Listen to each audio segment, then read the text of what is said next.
The Human Optimization Podcast is proudly brought to you by Vicon Supplements, where quality meets sustainability. Vicon's all-natural supplements are handcrafted and sustainably produced in Canada, bringing you products that nourish both your well-being and our planet. Visit ViconSupplements.com today and be a part of a greener, healthier future. Are you ready to embark on a journey to the best version of you? Join me, Lisa Pitel-Killah, as I dive deep into the world of hair tissue mineral analysis and functional medicine with fellow experts, and guide you on the path of unlocking your full potential. As a multi-time kettlebell sport world champion, I'm on a mission to reach high-performance professionals from around the world to help you minimize tiring symptoms, maximize health, and gain unstoppable energy. This is the Human Optimization Podcast.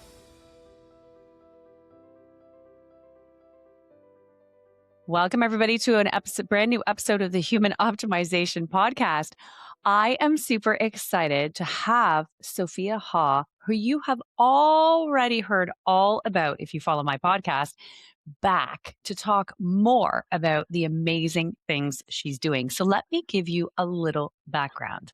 She's the host of her new podcast, The Mirror, featured on the TV show The Social, Breakfast Television, and The Toronto Star. As someone who has lived with body dysmorphia disorder most of her life, she deeply understands the anxiety and fear that can surround appearances. She first found face yoga back in 2013. She got certified in 2017 and started teaching while continuing to certify in other holistic techniques. She's curated protocols and now the founder of the Holistic Facelift. She teaches others not only how to do it for themselves, but also teaches people how to do it to support others. Sophia, welcome back to the show. Thank you so much, Lisa. I'm so happy to be here on this very beautiful sunny day, but been kind of rare this winter. It's true, right? Oh my goodness, so many gray days. Makes a big difference to have that vitamin D going. Absolutely, absolutely.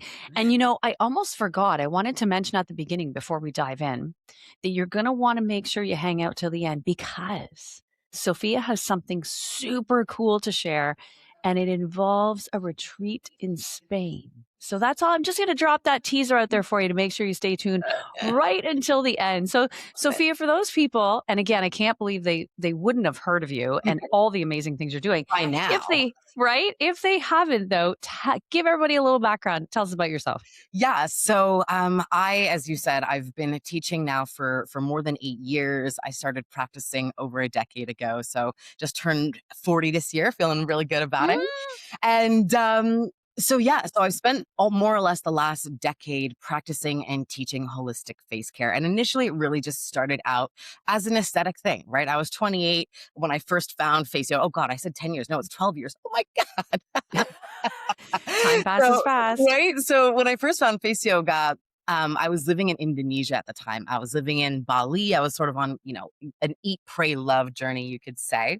Yep. And I developed a really deep line across my forehead. Keep in mind, I'm only 28, but like the majority of 28-year-olds today, I started freaking out. But I wasn't going to go down the route of Botox and filler. I've always been somebody who appreciates natural remedies, but I didn't know anything actually existed. Yeah. So I started, of course, on the internet, like everybody else does, on a Google search.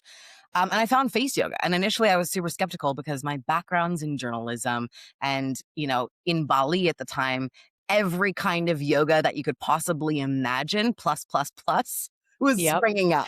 So I was kind of rolling my eyes like, right, okay. Another form of yoga. I was kind of annoyed that they called it face yoga as well. So this is sort of my little personal story. But as I looked into it, I was like, this really makes sense. We've got 43 muscles. Some of them we use all the time habitually, right? We furrow our brows, clench our jaw, and then some tend to lay lazy. So I was like, conceptually, this makes sense. And I started to give it a try. And within 3 weeks, the line across my forehead had completely disappeared. So from that moment, I was totally hooked. And then a few years later, I actually decided to become certified because what I realized through my own personal practice, because I have body dysmorphia, I was diagnosed with it at a pretty young age, about 15 or 16, I think. It was always a really a big challenge for me to look in them. Hmm. And, it didn't matter what age I was always sort of picking at things and never feeling attractive enough and, constantly comparing and really seeing things blown out of proportion. So when I started actually practicing face yoga and touching my face, initially it was a bit triggering. It was a bit like, oh my gosh, I have to look at myself. But Yeah. then as I started to see things actually shift, and I started to see the line disappear, it became so much more than just an aesthetic practice. It wasn't like I'm just doing this for this superficial thing. Yes, it does bring all those beautiful aesthetic benefits. But what was happening was I was actually starting to feel a sense of confidence within myself and also a sense of intense power. Because when you're 28, and again, you've been bombarded like most of us, our whole lives with, beauty standards and, what it means to age. That sensation of not suddenly being afraid to age anymore, feeling like I had some power in my own hands in the way that I was going to be presenting to the world, in the way that I was aging, really started to shift the relationship with my concept of beauty and aging. So it really became so much more of a somatic healing practice more than Yeah. just like this aesthetic thing that we do. I like to really, there are some, face yogis out there that really like the boot camp style. For me, that's not really my shtick because so much of the way that we look is reflective of how we're feeling on the inside. And that nervous system aspect is just so, so, so crucial to taking care of ourselves mentally and physically, but particularly in the way that we age, it really does make a massive effect. I mean, just stress itself, really, really impedes cortisol production, right? So if you even want to think about it like that, if you're sitting there, making all of the faces, practicing face yoga, and all you can think about is, oh my God, I can't stand aging. I hate my face. I just want it to be, back to how it was 20 years ago. I mean, that's not really a very good feeling. And Yeah. returning to that practice over and over again is going to be pretty hard to stick with, unless you're sort of semi-masochistic and that kind of is the thing that pushes you, which is totally fine. Whatever floats your boat. But I think what's most important in the work that I do is how much of a shift people are having in the way that they're actually perceiving themselves and how drastically the relationship with aging has shifted. Like I just had a client reach out to me the other day and she said something so beautiful. She was like, I was doing a meditation and they had me envisioning what I would be like when I was much, much older, what I looked like, what the space around me, looked like. And she said, and when I got to envisioning myself as looking older, she said it was the first time in my whole life that not only was I not afraid, I was so looking forward to meeting that woman. And I almost started tearing up because what a huge way to what a huge impact in in how it frees up so much energy, right? As women, we become so consumed with our looks, whether, from children, from, weight loss, right? Like 8 years old, Mhm. Yep. freaking out already.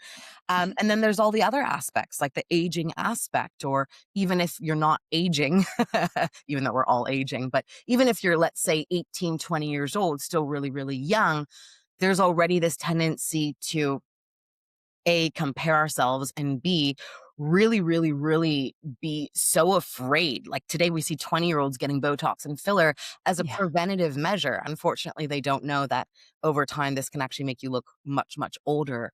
But that's maybe another conversation. But in short, that is what I do. I help people fall back in love with themselves, and if they never did love themselves, get them to at least like themselves. That's amazing. Well, as I said earlier, and two things. One is I want to hear the story, but we'll get there in a second. When you talk about the expectations or today's day and age, I think back to last summer, and my husband came to me, and we have some friends with young kids, and anyways, one of the girls, they love going to Sephora. This is the new thing now, right? Right. And around 8, right? Around 8, 9 years old. And and I remember her mother telling us a story, and saying, we were in Sephora and she brought me this cream that she wanted that was $100 or whatever it was, and it was retinol. Yep. And she's like, "What are you talking about? You don't need retinol." And you're like, "Well, but I saw it on YouTube." And I was like, "Oh," it was kind of like one of those emojis where your head's popping off when I heard that story. I was like, "What what are you talking about?" Right? It And I just just blows my it's mind. so scary. This retinol thing, this is like the third or fourth time I've heard this in the last 6 months, first of all. Yeah. Uh, I had an interesting experience. I was at this Christmas market. I never do Christmas markets, but I was invited. I was like, sure, I'll come. I'll have some fun. And I met this young girl. She was maybe 9 or 10 with Yep. her mom. And her mom was one of the businesses that was sort of, promoting their stuff. And I was telling her what I do, and I saw the little girl kind of like, ooh, like curious. And then all I've hear is this little girl say to me and her mom, "I want to get threading." Oh my Threading is where gosh. they're going in and they're lifting. And I thought to myself, and I asked her, I looked at the mom and she's like, and I said, can I? And so her mom let me, speak to the kid. And I said, can I just ask, why do you want threading? And her answer was, I don't know. Because I saw that it was really good, and it's like she couldn't answer it. She saw Yep. this thing, she wanted the thing, this association with it's gonna make her attractive. It's like, "Oh my god, you haven't even hit puberty." Like, Yep. and it's a really, really scary time, I think, in that regard, and again, we're seeing, more than ever, this real dip in mental health, and we really have to Yep. ask ourselves, especially among, young people, young being, in their 20s, younger, what are we going to do about this, right? Because Yep. it will just continue and progress. But Absolutely. I do think that now with the onset of more and more people, for example, having bad experiences, really awful, like horrendous experiences with Botox and filler, I think with more of that coming to the forefront, I'm really hoping that people are going to start wanting to go in the more natural direction. I mean, Mhm. again, I've been doing this for 8 years, so there are plenty of people that want to stick with being more natural. But what I'm saying here is that I think that we're either moving in a direction where we don't recognize ourselves. Somebody said it. There was a celebrity who said it the other day. I saw this on an Instagram meme, and she said, "We either look old when we're old, young when we're young," or she said, "We either look old when she said, "We'd rather look old when we're old or surgical when we're old." And I thought it was a pretty bit of a funny thing. But the reason that she was saying that, she was probably in her 80s, was just this sort of like genuine radical acceptance of the body does age. It doesn't need, I think there's a lot of association, like once you hit 30, you're like an 80-year-old, like this Yeah. association that you're suddenly hunched over and your skin is falling off your face. And that's just not true. But Yeah. the radical acceptance of we are living in a biological organism that does evolve is just a normal thing to accept, right? Sorry, I feel like I'm going a little all over the place, but yeah. Okay, so now I want to dive in because you made a comment and I'm just curious. Yeah. What's the story behind not calling it face yoga? Okay. So originally, yeah. So originally what I was trained in was face yoga. So the definition Mhm. of face yoga would be facial exercises. People Mm. these days on Instagram will kind of use face yoga as an umbrella term. And on occasion in Oh, media, I might, just because people don't understand or associate. right. For face yoga is facial exercise. So when you see people doing funny exercises like this, or tongue exercises, uh, that's all face yoga. Mm. But the reason that I changed my business name from Face Yoga Renew to the Holistic Facelift is because I had certified in so many other holistic modalities, from Got it. facial massage, face cupping, et cetera, et cetera. And what I started to do was I started to incorporate all of those things together. And that is what became the holistic facelift method. So I incorporate face Amazing. yoga, facial massage, cupping, acupressure, and what I created last year as an official trademark, which is somatic face therapy. And Love it. yeah, yeah. I love it. Okay, so let's dive in. I want to talk about jaw tension, Yes, please. right? lots of people experiencing this. So, the question then becomes, how does face yoga help that? Tell Yeah. us. Okay. So in short, the majority of people today have jaw tension, particularly those of us living in the Western world. We're clenching, we're grinding. During COVID, I think we'd seen like the highest levels of bruxism our dentists had ever seen before. So first of all, I want to start with explaining, how does jaw tension come about? So there's the concept that jaw tension is just from clenching. Okay. It's just like this constant clenching thing. I've even heard dentists say, oh, it's normal. It's not. It really is not normal. So TMJD, temporomandibular joint disorder, is essentially when somebody's constantly feeling pain, clicking, they notice a shift in their jaw, Mm. perhaps they hear a little bit of crunching or cracking when they open their jaw. All of those things are not natural. So there's the concept that jaw tension arises from clenching, which is absolutely true. But another aspect of jaw tension is being in constant high stress and poor posture. So I will never work with anybody just isolating their jaw, because anybody that has jaw tension also has tension in the neck.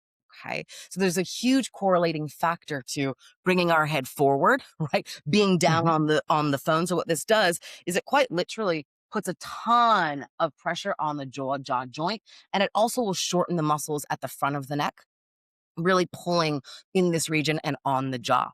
So in short, jaw tension can stem from this habitual just clenching, right? Like you just happen to be a clencher. It's what you do. You might be just grinding your teeth. It could be a nervous habit.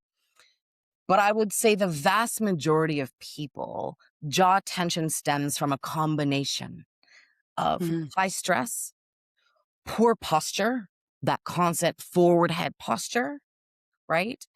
Um, and that clenching in combination, right? Whether it's in response to feeling stressed, or it being something that you just do habitually, it's usually going to be a combination of those things. So how can face yoga work? It's more so facial massage. That's going to really, really help people. So there's a few different things. Face yoga can help in bringing awareness. A big part of face yoga is learning how we use our facial muscles and what are the triggers, right? So is it every time I scroll on my phone that I notice I'm clenching? Can I check in? Is it every time I wake up in the morning that I'm noticing I'm clenching? Can we do a little soft ritual before bed to ease things? So there's the awareness aspect of, when am I clenching the jaw? Because if you can catch yourself, let's say you're scrolling on the phone and notice you're clenching, right in that moment, you can relax the jaw. Okay, so there's the awareness piece. And then there's the, how do we actually make the jaw tension go away? And that's going to be a combination of neck stretches. So really working through the front and the back of the neck, all regions. Again, that mobility aspect, especially when we're forward head posture, is going to put a ton of tension on the jaw. And then manual techniques to really massage the muscles of mastication. So the muscles of mastication will be the muscles that we use when we are clenching or speaking. So you could think about the temporalis. Let's try this for a little bit of fun. Use your indexes right on your temples right here. Place them right here. Yeah. Okay. Now bring your thumbs onto your masseter a little higher up. Yeah, right about there. Clench down for me, Lisa. Can you feel how both of those muscles work in Absolutely. tandem? Right. So these are two main muscles of mastication. We've also got your lateral pterygoid, which is inside your mouth, which we're not going to go into today, and your medial pterygoid, both of which you can only really access through the inside of your mouth. So these muscles of mastication, when they're constantly being used, right? Constantly clenching, constantly grinding, it can actually grind down that joint, that temporomandibular joint. So, functionally speaking, again, we can have a lot of pain and discomfort if we don't take care of it. And then aesthetically speaking, jaw tension will also contribute to nasolabial folds, right? These lines here, marionette lines from this masseter and those muscles of mastication, essentially pushing the soft tissues forward. So there's quite a lot we can do. The big thing about it is to do a little bit consistently. So even if it's just like 3-4 minutes in a day doing something small that's going to bring relief and checking in throughout the day. So you're not crunching for like 4 hours straight while you're on the computer doing emails, actually checking in, right? Like taking a beat and just being like, hey, I get all my clients to do this, and initially they're annoyed with it, and then they fall in love with it, which is I'll get them to either set a notification on their cell phone or put a little post-it note. And it's just a, hey, quick check-in. You don't have to physically get up. It's just, oh, am I clenching my jaw right now? Am I furrowing my brows, right? How am I potentially tensing? And just taking a moment, something as simple as tapping right on your Yeah. jaw, right then and there will help you to relax that muscle or muscle group. Yeah. Amazing. Well, and I think that there are, a- again, you got to think about, and you mentioned it, texting, scrolling. We're always in that forward position, right? We're hunched over. We need to open up the chest, squeeze the shoulder blades, Mhm. open up everything you're talking about. And we do that so often that you're right. We're just not paying attention. Yeah. And then it compounds and compounds and compounds until it's a major issue. And when you talk about the compounding issues, we're not just talking about something that can be seen. We're also talking about the actual things that are happening to our nervous system. So if we're in constant slouching position, forward as head, we're texting on the phone, we're tense, we're up here all the time, we can literally compress the vagus nerve, which is the main nerve of the parasympathetic nervous system. Now we're suddenly feeling Mhm. stressed. Now we're clenching more. So it really ends up becoming a cyclical circle. And it can essentially be a bit of a feedback loop in that, the way that we hold or posture throughout the body or the way that we brace ourselves throughout the day, this is all constantly sending information to our brain as to, hey, how are we doing? How's Lisa doing in this moment? Yeah. Right? And if not so good, those cortisol, right? Like everything's going to be firing off the things that, even if we're not particularly stressed, but we're in this position, our body starts to feel stressed. Now we're clenching our jaw, right? Or it can go the other way as well. So really a lot to checking in, just that simple practice of bringing awareness to how are we sitting in space? Right? Like, Yeah. and then a very brief check in. Oh, how is my face? Am I clenching? Am I furrowing my brow? Just quick check in. It doesn't need to be like, oh, you're doing that thing again. It's just, oh, quick check in. Oh, I see you, honey. Right. Let's just be a little more gentle. Right. Yeah. Yeah, I agree. And I do find, and we see this in testing too. Having a body that's constantly in fight or flight, that is advancing aging, Oh, yes. Oh, big. right? This is the big thing. And I'll share a little personally. You know, without getting into too many details, the last 2 years have been so intense for me. Um, I turned 40 this year, but 2 years ago I was 38. And I have to say that above and beyond anything, that is what I've noticed is how much the stress is impacting. We were talking, we were having a little bit of we have a giggle about my silvers that are coming in, but they've never come in like this strongly before, Yeah. right? Yep. And it's nothing about again silver hairs. It's more so just that awareness. Um, even being the face yogi that I am, because I've had so little time for my own self-care. I mean, anybody knows when they're a caregiver the kind of intensity that takes. And so I've been furrowing my brow more than usual, right? Mm. And so like I see these things. Luckily, I know what to do with them, Yeah. right? So I'm not freaked out by them.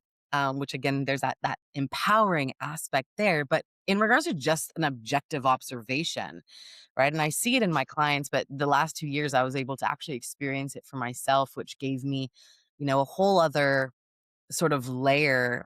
And that's part of the reason that I created the somatic face therapy, because I was seeing that so many people that are in grief, that are in constant anxiety, that are not able to get sleep because they're just so stressed, the Yeah. impact on their overall health and how quickly it speeds that aging process. The beautiful thing is that when we're actually able to get on top of it, make those changes and recognize those things and recognize that we are our priority, right? It doesn't matter what you're taking care of. There's a shift that happens. And as Yeah. you can be going down a particular route, but you can change that trajectory and make some incredible changes for yourself in your own journey, whether it's aging journey or mental health journey or, Yeah. combination. Yeah, absolutely. Absolutely. And I find it interesting too. So you talked about the parasympathetic stimulation, right? Where we're Mhm. calming ourselves, we're getting out of that fight or flight response, running from the bear, I always say, that Yes. kind of never stops, Yeah. and getting into that rest and digest where our body can recover and repair itself, right? There's a lot to talk about when we talk about, well, I always say there's an interesting sleep point, and then I want to come back to tongue posture. When you're sleeping, if you're a mouth breather, you're not getting fully into that parasympathetic state because the tongue actually has to touch the roof of the mouth, right? Hence why people do mouth taping and etc. And so talk about tongue posture, Mhm. right? What is that? Why is it important? Share with us because I think that that's a really, really important thing that many people don't know. Yes, 100%. Cue clip reel. No, just joking. So, first of all, let's just talk about what tongue posture is and why it's important to start. So, tongue posture, the explanation of what is tongue posture, it would be essentially where does your tongue sit in your mouth? Okay. For anybody that's listening right now, you can do a quick check in, close your eyes, just notice, is your tongue lifted and sitting at the roof of your mouth?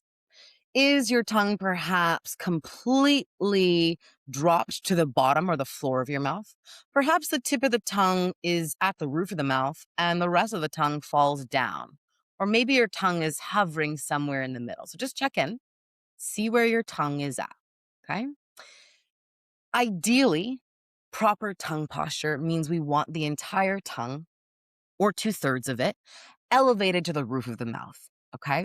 So let's say if this is your teeth, your front teeth, and this is your throat, there's really the top of your palate. Okay. What you want is sort of that tip of the tongue. So here's the tongue to be nice and subtly suctioned. Okay. About 2/3. So there's enough room for the airway. So people, when they first start trying to work with tongue posture, they're like, I can't breathe because they're trying to get like the full, third of their 3/3 of their tongue up there. The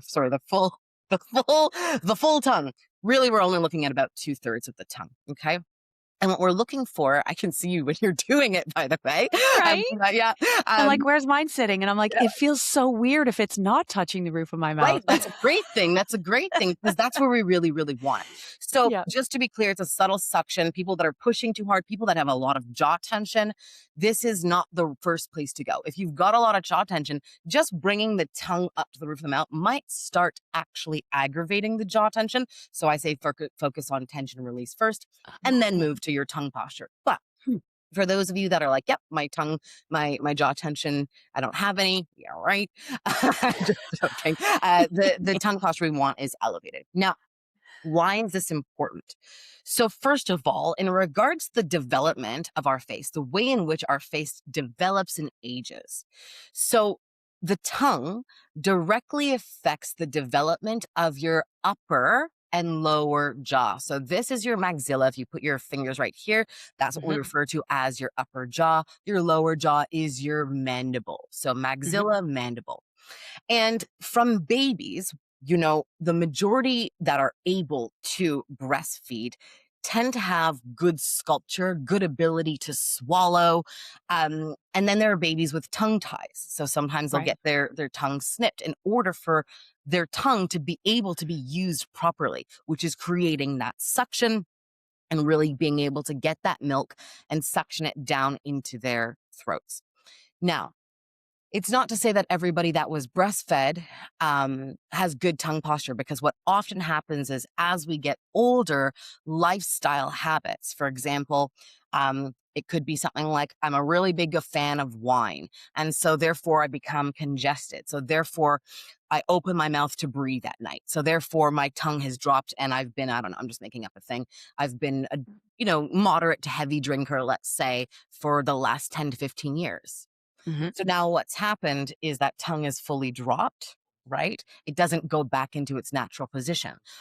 The issue with this is it will affect the lower and upper jaw as we continue to age. So what we'll notice that that mandible, the lower jaw, and that maxilla will start to push backward. So we'll start to see a flattening of the face. This is where we start to see the exaggeration of those cheeks sort of starting to being pulled down. This whole region starting to look a little bit more flat. And we see less of that three-dimensional sculpture. Okay. Yep. So those are some aesthetic regions why we would want to make sure that our tongue stays up. And I've got lots of tongue exercises for this in that beautiful position, that rested position. But functionally speaking, and this is an important thing because you were talking about mouth taping. So functionally speaking, when our tongue is constantly down, it can create additional jaw tension. Try to drop your tongue fully to the bottom of your mouth. Do you It see how doesn't feel good. But do you also see how you automatically had to open your mouth? Yeah. So when your tongue drops, most likely your mandible is going to drop as well. Now, if you're in that position all night, that's putting a lot of pressure again on that jaw joint.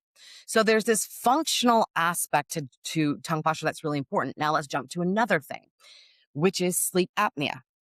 The majority of people with sleep apnea tend to have poor tongue posture or a weak tongue, right? Again, tongue drops, we can almost choke on it, right? This is a part of sleep apnea. So again, tongue training is very, very important. And then last but not least, and I'm probably missing a couple things here, but I'll remember it after the podcast. Last but not least is two more points, how it affects our metabolism. Right? Again, you were talking about how we can't actually get into that proper state of sleep, that REM sleep, when we're constantly we're waking up constantly in the night. I'm having a laugh about it because my partner, and so I know I really, but it's not funny at all because it really can affect our health. It can affect our blood pressure, right? With that mouth open. Right. And then when we think about oral hygiene, when our mouth is open all night, now our mouth is dried out. Yeah. And we need that saliva to protect the enamel of our teeth. So that sums up, I think I covered all the points, why tongue posture is so important, both for functional health as well as the way in which your face evolves and ages. Yeah. And I mean, so many good points there. That people just don't even think about. And, it's so funny because as you were explaining the positions, because I will say mine naturally kind of sits at the roof, exactly like you said. So when you're trying to move it down, it's so uncomfortable. But for you, right? Because so many, yeah. It's funny because had we have done a little test and you had asked me, hey, Sophia, do you think my tongue is at the roof or do I think it's dropped? I would have already known that your tongue is at the roof for a few different reasons, aesthetically speaking. One, your mid face is still really pronounced. It's a beautiful forward position, which is what we want, right? If you think about the face as it develops from a baby, we want it to move forward as opposed to backward and down, right? This is not about just being attractive. This is about the function and the health of your face. That's why I would say the beauty of your face is really the health of your face. If you just focus on the health, you're good to go. The other giveaway for me, for example, is you have a really nice lip seal. You're not doing this. You're not trying to purse to hold your lips closed. But a lot of people with poor tongue posture, it's really hard for them to keep their mouth sealed. So you might see, for example, indentation in and around the chin or dimpling from those chin muscles trying to compensate and keep that lower lip nice and sealed with that upper lip. I would have never even thought about that. Well, these are like dead giveaways, and right? These are some of the things I'm going over in my certification course right now with my soon-to-be teachers, because it's not just about, doing exercise. It's really about observing your patterns and also being able to actually look at them, So yeah, it doesn't surprise me. And I'm so happy that you do have that good tongue posture because as you know, it's so important for your health. And again, that's where our face evolves. Yeah. No, couldn't agree more. Okay. So let's go backwards just a little bit because we did start talking about, fillers and we talked about the young ones that wanted retinol, all these things. Yeah. And more we're seeing these serious adverse effects and reactions, Mhm. right? And so there are options. Yeah. There are simple things that people can do to help lift the face, fine lines. Let's dive into that. Mhm. Mhm. So when it comes to fine lines, let's maybe start with the main things that people tend to be concerned about. The two main things are lines and Mhm. then sagging Right. of the skin or losing sculpture. Okay. Yeah. So when it comes to, I'm going to kind of address the main ones because these are the ones that everybody's going to be wanting to know about. So let's talk first about sagging skin. Okay. Or losing sculpture throughout the face. The main regions that we tend to see that is the eyelids, the cheeks, right? The jawline, where we begin to see what we refer to as the dreaded double chin or jowl region. So we see a sort of grand pull down. In regards to how do we actually create a natural lift, and if you haven't, seen my before and afters, definitely go check them out. What we're doing to see a natural lift is we're doing a combination of things. We always work with posture. There's no working with the face holistically without taking care of the neck. Because when it comes to your fascia, which is the tissue that lives, or superficial tissue that lives just underneath your skin, okay, Mhm. superficial fascia. What happens is when there's tension in the region of the chest, of the neck, of the shoulders, of the scalp, is it will quite literally pull on the fascia of the face. And this is again when we start to see those drooping eyelids, or we begin to see the nasolabial folds, or again the sagging in this region. So when it comes to fascial work specifically, this is incredibly helpful for both lifting the face as well as helping with things like fine lines and wrinkles, because we can quite literally work them out, fascial adhesions, with Mm. the massage techniques. You can also use something like face cups, which you have, Yep. which are also really helpful. Really nice to have a combination of those, I always say, is the best thing. And then last but not least, for creating lift and sculpture would be face yoga, would be those resistance exercises. But I always tell everybody, if you're really looking for a lift, you want to first start with tension releasing exercises, right? Those are the exercises. So for example, if you've got jaw tension, we want to work that jaw tension out, because when the muscle is constantly being tense and we start trying to work into the fascia, that this muscle is constantly clenching, we want to make sure that we're able to actually work and manipulate that fascia as best we can. So we start with tension releasing exercises. That could be a combination of neck stretches and chest openers, some easy techniques for facial massage and working with the fascia of the face. And then last but not least, the last measure would actually be doing face exercises. And that could be, cheek squats, right? Double chin lift. Love it. We're really working into the tongue. But again, I really suggest always doing tension release first, and then you can move into the resistance exercises. All of those things, fascial work, facial massage, lymphatic work, face yoga, are essentially the four pillars, you could say, that I work with.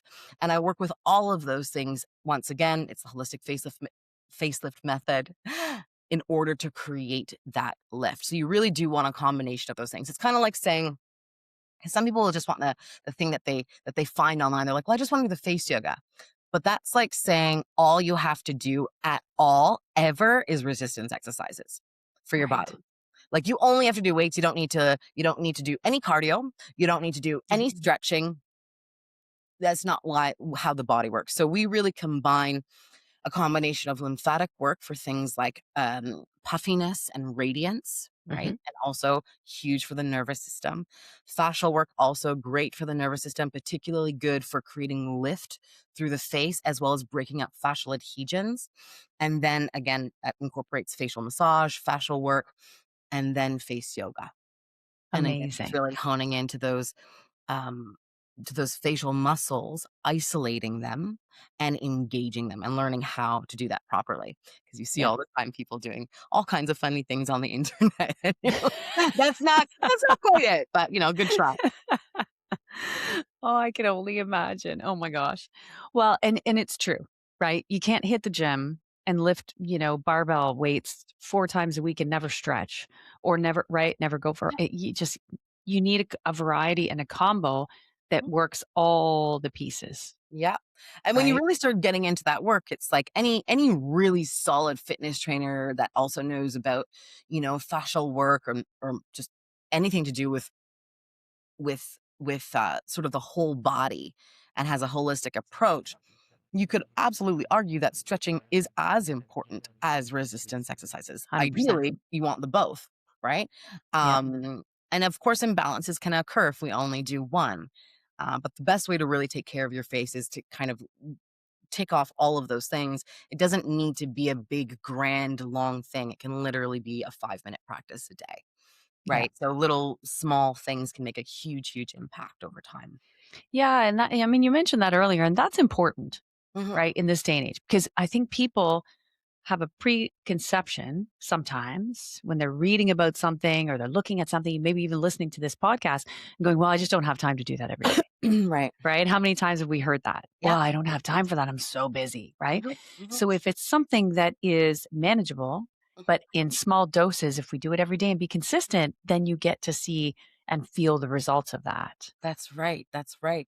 And also, a reminder that it doesn't need to be a complicated thing. I mean, a lot of my, to be honest, especially this last year, a lot of my face care ends up happening in bed, Yeah. right? Like I'll do my stretches, which literally take 2 or 3 minutes, and then I'll lay down in bed, or maybe it'll be on the yoga mat, and I'll start going from there. I've actually been thinking about putting together a video series of me just laying down and doing meditation, like meditative flows, so people can just lay down on their bed, because that's really how simple it can be. And the beautiful Yeah. part about it is it's like taking a yoga class. You feel this sense of if you've got a good Yeah. yoga teacher, of course, right? This Hmm. of grounding, this sense of, oh, I'm feeling okay. I can actually fully be present here in this moment. And it's pretty incredible because, just 5 minutes can make such a huge difference in the way that you're feeling right then and there in that Yeah. moment, and also wake you up with a fresher face the next day. Love it. I love that. That is amazing. So now I want to, before we talk about the retreat, uh, one tip. So, Mhm. one tip to help us take care of our face as we age. What would that one tip be? I know that's going to be tough. I know, right? I'm like, "It's three." You're like, but I there's so many. Yeah. I would say above and beyond anything, and we touched on this already, would be prioritizing your nervous system regulation. Um It doesn't really matter how much face yoga, facial massage you do, Botox and filler, plastic surgery. If you're just constantly in that state of fight or flight, right? That the amount of adrenaline that's going on, how that's wreaking havoc on cortisol, and it's just depleting collagen. You can't sleep, right? Because if we think specifically about stress, well, some people, sleep when they show us, like my husband. I get jealous of those people, but for a good majority of people, stress also means not sleeping. It means Right. anxiety. It means, heart palpitations and depression. And so all of those things, as I mentioned earlier, end up showing up on our face, Yeah. right? And you could say, well, I'm just going to Botox them all away. Cool. But don't forget, if you don't use your muscles, you lose them. Lose them. Lose them. So, Hmm. it's not about fear mongering. It's not about scaring you. Again, my background's in journalism, so I'm always like, do your research, do your research, just do your research. Don't listen to me. Go down, and don't look for, if you're doing if you're doing Google research, also don't look for confirmation bias. Like search for the Right. opposite thing and try to find, because ultimately, not only does, you know, stress wreak havoc on the way that we feel and the way that we look, it also affects the way that we interact with life. What we Absolutely. do what we don't do, the events that we show up to, the events that we don't show up to. So it just has the greatest impact, I think, all round on the way that we move through life and the way that we will end up evolving as we age, which we again have just so much choice in, particularly, if you're privileged to be, living with a roof over your head, you've got food on the table, you've got your health, then Yeah. like make sure you keep it. Yep. No, I couldn't agree more. Couldn't agree more. Well, and that is a great point to end on. Okay, so now you have a huge event coming up Yes. in May. Let's talk about that. Yes. So we actually postponed it to the following May, but still very exciting. Oh, I Just because didn't know that. Okay. no, it's all good. Okay. It's all good. So it's coming up May 2027, Okay. and we're going to be in Andalusia, Spain, in Marbella. I'm probably not saying it like with all of the, I'm like, Once you get there, you're it's gonna be all good.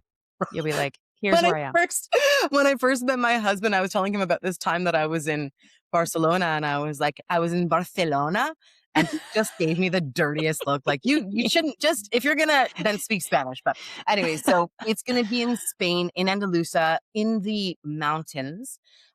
Surrounded by mountain and sea and just the beautiful soft Spanish sun. And it's going to be Amazing. 5 days. It's called Reset and Renew. Mhm. The focus on this is we're going to be working a lot with fascia, a lot with the lymph. And the idea is not just to give you a reset in the way that you're appearing, so that inner and outer glow, but it's really about renewal so that you can actually leave the retreat feeling re-energized, looking radiant and gorgeous, and have the tools to take home that we've gone over, in the 5 days that we'll be together, and little rituals that'll be super easy for people to continue implementing. I will say this, we're only taking 8 to 10 people max because it's a very intimate retreat, and it is a luxury Oh, retreat. So we just want to make sure that we keep it with the vibe that we're trying to create. that is amazing. And so tell me, with regards to the retreat, Mhm. how early is someone gonna be able to register? Yeah, they can get on the wait list right now. They can actually head over to the Ooh. holisticfacelift.com, and they'll be able to find the tab right there. It should be under Work With Me, I believe. But you'll find it right on the website. And That's amazing. yeah, I'll say this one last thing as well, just before we dip out, which is for anybody specifically, particularly curious about this kind of work, potentially bringing it in as their own work, incorporating it with potentially their own holistic services. If you're a massage therapist or a yoga teacher, I just launched my certification this year. We're wrapping up. We're almost finished in April, but it will start up again in October of 2027. So if that's of interest to you, you can also jump on the wait list. We've got the early bird on right now as well. Amazing, amazing. And tell us a little bit about that. How many Okay. weeks? Is it live? How does it work? Yeah. So the certification runs from October to April, and then we do exams. Okay. And it's the holistic facelift method. So I am teaching face yoga, Mhm. facial massage, face cupping, face acupressure, face taping, somatic face therapy, and fascial work. That's So I am amazing. quite literally covering everything that I've been teaching for the last 8 years so that people are fully equipped to go out and essentially bring these modalities into the world. So in short, it runs from October to April. We meet once a week. There's a couple breaks in between, and we do Mhm. meet live online. So wherever you are in the world, we can connect that way. And you also get pre-recorded material. So every week there's pre-recorded material. We meet up. If you missed a class, not a big deal because you have that recorded as well. Mhm. And it's just it's a lovely way to also connect with like-minded people. Like, we have such Yeah. a lovely group this year. But above and beyond anything, if you're someone who really wants to help people feel better in their own skin, to be able to look at themselves and actually like what they see. Not like a facade of it, not Yeah. like I have to do all this makeup or I have to get the Botox and fillers, like a real shift in, oh my goodness, so much of how I feel is shown on my face. right? And there's a different approach there. So um, it's a pretty special thing. I'm really, really, really grateful for the teachers that we have this year. This was our first cohort, and they're loving it, and it's been amazing so far. I feel really, really grateful. Oh, that's amazing. Well, that's so great to hear. So find that all. We'll have all the links in the description, not only for the retreat, but also obviously for Sophia's course coming up again in October. So get on the waiting list there. Again, in Spain, there's only up to 10 people potentially. So you're going to want to sign up soon because these things fill up so fast. Really. Right? Yeah. They do. And I mean, being in the mountains, it's like, okay, maybe I'll be there with you. Oh my God, that would be so much That'd be fun. amazing. That'd be amazing. We could do a Oh podcast from my, the mountains. That would be lovely. right? I would love that. I would love that. Well, Sophia, always such a pleasure and joy to talk to you. You are just, again, bringing something so transformational to the table. Not only about what what you talked about, what we look like, it's how we feel, how we embrace how we are aging and how we take care of that. Yeah, just next level. And I just want to see you have the best success based on how much you are helping individuals. Thank you And so so much, thanks Lisa. Thanks for being on the show again. I love bringing people back and diving deeper into some new things. For those of you watching on YouTube, thanks so much for following my channel. Thanks for tuning in. Give this episode a thumbs up. And for those of you listening on your favorite podcast host, we appreciate you being here. Make sure you give this episode a like, and I will see you next time. Thanks for joining us today on the Human Optimization Podcast. Episode technical production is by Grace Sylvester and guest booking by Stu Tate. Want to learn more? Visit Pitel-Killah.com for incredible free resources to supercharge your journey to becoming the best version of you. If you enjoyed this podcast, please like and subscribe to the Human Optimization Podcast and follow me on social media at Lisa Pitel-Killah.